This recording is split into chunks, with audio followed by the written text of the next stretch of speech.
So first of all, bro, have you guys seen the FIFA ratings? Like I've just seen them. I thought that, I was gonna eventually like see it in a couple of days, but unfortunately I'm gonna get the game maybe in about 2 or 3 months. I don't want to play right now because I have other things I have to do. But have you guys seen the FIFA ratings, bro? The FIFA ratings are insane. I'm looking at them and I'm like, Yamal is at 89. I know, right? Yamal is at 89 because to me, in my opinion, I don't think that he should be at 89. I was looking at this, I'm like, no, this is not true. This is so false. Yamal is supposed to be a 91, in my opinion. You may say 88, 87. No. Yamal is a 91 or 92. I say that because this guy made more than 20 assists last season, scored more than 15 goals last season, and for him to do that as a right winger at the age of just 17 years old is very impressive. He should be a 91 or 92. Now, his pace makes a lot of sense. I think that he's at 85. Shooting, 81. I would say it should be a little higher. This is the reason why Yamal should not be at 89, because the shooting is at 81. His shooting is amazing. Like you and me see Yamal shooting all the time, day in, day out, every freaking Saturday, every freaking Sunday, and this guy's shooting is like phenomenal. It should be at 88 or 89. Passing, 86. I would say it should be at 87. Dribbling, 90. That makes sense. That's okay. Defending, 23. No. Have you guys seen him track back? This guy knows how to track back. Very much like when Messi was 22, 23 years old. He tracks back. I know that he doesn't have the body, and he's like, like he tries to like outbody everybody. He doesn't do that. He likes to use his foot like to take the ball out like that, right? So I think that his defending being at 23 is like, dude, that's offensive. It hurts my heart. Yeah, mine should be like a 40 at least, a 40. And then physicality, 53, that also makes sense because sometimes he does get dropped. And this is where things, the projection is what's crazy, because when his physicality improves and it goes higher and his defending goes higher, for sure Yamal, before he even turns 20 years old on FIFA, is going to be a freaking 92 before he turns 20. The last time I seen somebody do that was Messi. Messi, I think when he was like 21 or 22, he was already at a 95 in FIFA 12 or like FIFA 11, around there. FIFA 10 through FIFA 12, when he was like 22, 23 years old, he was already at a 95. It's insane. But Yamal is up there in terms of the trajectory. Like he's gonna be there. So Yamal impresses me a lot. I think that FIFA is like being bogus right now. They're being unfair. So looking at the other wingers, we have Rafinha. He's at an 89. That's fine with me. I think that Rafinha can reach 90, 91 by the end of this season.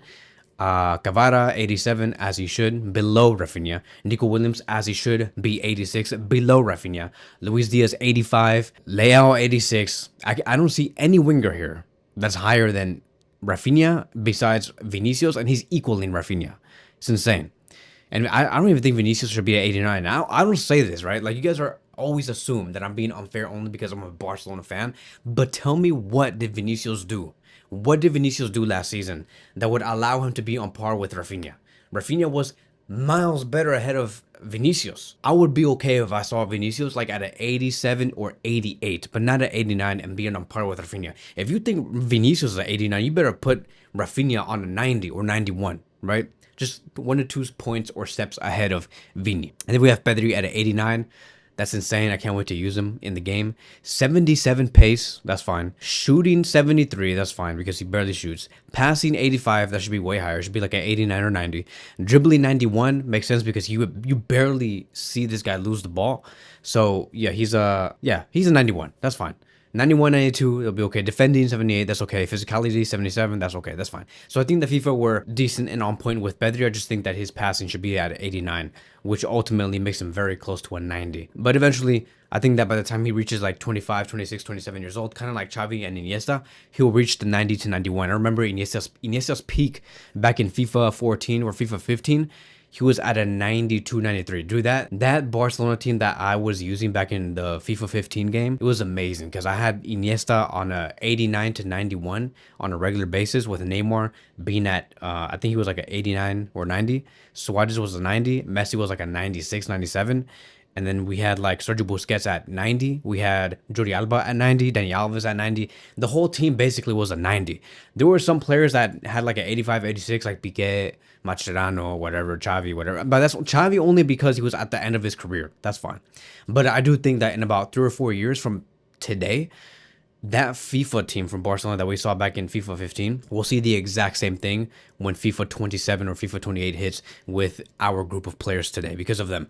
Pedri, Yamal, Kubarsi. I can't wait to see Kubarsi at 89. He should be 89 very soon. Not age, obviously. I'm talking about the score. On FIFA. So Yamal, Pedri, Kubarsi, Gavi, they can definitely match toe to toe with that Barcelona team of 2015. So overall, I like it. Yeah. So besides that, I want to give you guys like a quick update on Fermín López because there has been a lot of updates here and there. I'm not gonna lie. Let me be very honest with you guys. Every time we hit like August 20th to September 2nd or 3rd, I hate this era of like the YouTube space for football, because every time I make a goddamn video, bro, there's always something new that pops up like 2 or 3 hours later. I'm like, oh my god, bro, like now this video is considered old, I have to make another one, there's another update. Or like I'm like in the middle of like editing a video and then like just out of nowhere I see on Twitter, boom, this thing happened and it changes everything that I was doing in the video that I was making. And I'm like, I don't even want to post this anymore because this is old news. This is why I hate this era, right? I mean, not era, but this phase of the transfer window and the phase of the year. I hate this time. I really don't enjoy it. And that's the reason why I have to make another video about Fermín López. And so here we go, right? We have some slight updates on Fermín. Once again, nowhere near close or any sort of progression in terms of Chelsea and the Fermín López relationship. Nothing. But it states here that Fermín López wants to stay at Barcelona, but Chelsea have intensified their push. I don't know what's so intensified about bringing in a 50 million euro offer when we're asking for 90. And then they said, and then it states here, offering him a far better contract and the chance to be important in a rebuilding project. Chelsea are persistent and confident their financial power could eventually change the situation.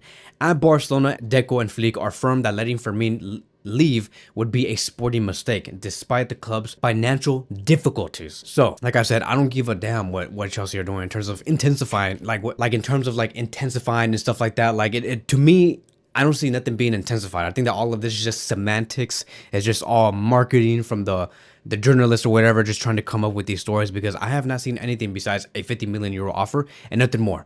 You want to make it real? I want Chelsea tomorrow in a couple of hours after I make this video, because apparently there's like a new update every 3 or 4 hours. If you want to make this real, bro, please, Chelsea, give us like at least minimum 75 to 85 million euros, minimum, and then we'll maybe consider. Maybe. And I only say this because of my own selfish reasons, because I want new players if Fermín López does leave. I don't want to, bro, you know how disrespectful it is to just tell Hansi Flick, bro, you're going to have to deal with the squad that we have. Yes, we have lost you, Inigo Martinez. Yes, we have lost you, Fermín López.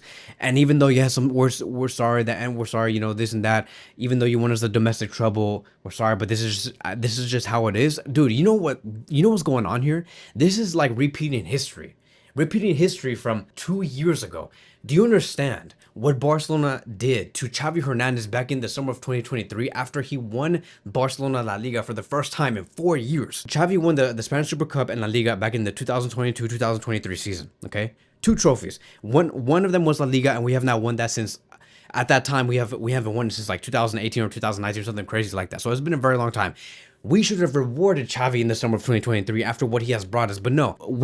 Laporta went up to Xavi and were like, I'm so sorry, but our financials doesn't permit us to keep Dembélé and Busquets. And so Xavi lost Dembélé and Busquets, and that destroyed the sporting project of Barcelona and Xavi's Barcelona. And that's why in the 2023-2024 season, we didn't win anything. And that's why we had to get Flick. Now, we're doing the same thing to Flick. The same thing. We have won the domestic treble with Hansi Flick. He brought us 3 trophies. And now we're going to treat him in the exact same manner that we did with Xavi Hernandez by saying, we're sorry, I know that you won us 3 trophies, but you're going to have to let go of Inigo Martinez. You're going to have to let go of Fermín López. It's the same story over and over again. And so the only way we can change this pattern and not repeat the same story and the same mistake that we did with Xavi, right, is to say, okay, we let go of Fermín. We got the 80 to 85 million euros. We're gonna back you. We're gonna back you because you won us 3 trophies. We're gonna back you. We're gonna go out there and go to the transfer market. What player do you want? We'll make it happen. Even if you have to go into slight debt for the short term. I hope it's Bastoni. I hope it is. We need to improve our defensive line. When Sergio Busquets left, right, we had to sign a CDM and we got Audio Romeo after that. No. I don't want, that's almost like saying Fermín out, Dro in. What type of backup is that? No, that's stupidity, right? It's stupidity. So Bastonian, if not, bring me somebody else. I would have told you guys Musiala, like, if this happened like a year ago, but like that's not gonna happen. Musiala just renewed, and I know that he's injured, so whatever. My dream is over. Whatever. I would have also told you Florian Wirtz, but my dream is over there too. I wanted Florian Wirtz, but he went to Liverpool. Barcelona could not afford him, and I don't even know. Like, I don't even know what we're gonna do if we let go of Fermín. I don't know, bro. But Julian Alvarez, let's do that, right? Like, it's because the thing is that it's safe to say that we can let go of a attacking midfielder and bring some other player that's in a different position. It's not like we have to like let go of a attacking midfielder and we have to sign another attacking midfielder out there in the market, because our position is well covered in that area. We have a lot of options. We have Olmo, we have Gavi, we have Frankie De Jong, who can also play in that position. Of course, Dro and stuff like that. We have options. We're fine there. Rafinha can also play there. Maybe Yamal can play as a 10. Who knows? But like, we're so good there that if Fermin leaves, let's reinforce other areas that we have to reinforce. Julian Alvarez, if we have 80 million euros, why not use that for Julian? He's not enjoying his time at Atletico Madrid. Atletico Madrid are not even like competitive right now. So do something to reinforce to Hansi Flick that, we love him, or eventually he's gonna be like, you know what, screw this, bro. Like, 2 years at Barcelona, we did worse than we did in my first season. I'm out of, bro. I'm checking out. Like, I just can't do this. Like, Xavi, bro, you were right. I'm out of here. I'm gonna go enjoy my retirement or go back to like Bayern Munich or whatever. It's just gonna, you know what I'm saying? So last few points. Fermin's case right here. The player does want to stay, right? Fermín does want to stay as it stands. Nothing is ruled out as of yet. Chelsea are going to still go for him. Chelsea are also very interested in Xavi Simons. If Chelsea go for Xavi Simons, Chelsea can forget about Fermín López. They're just going to move on from there. Flick and Deco, they continue to want to have him, and the situation is very open. So that's it, right? That is going to be wrapping up today's video. Thank you guys so much for watching, and I'll see you guys in the next one. Peace.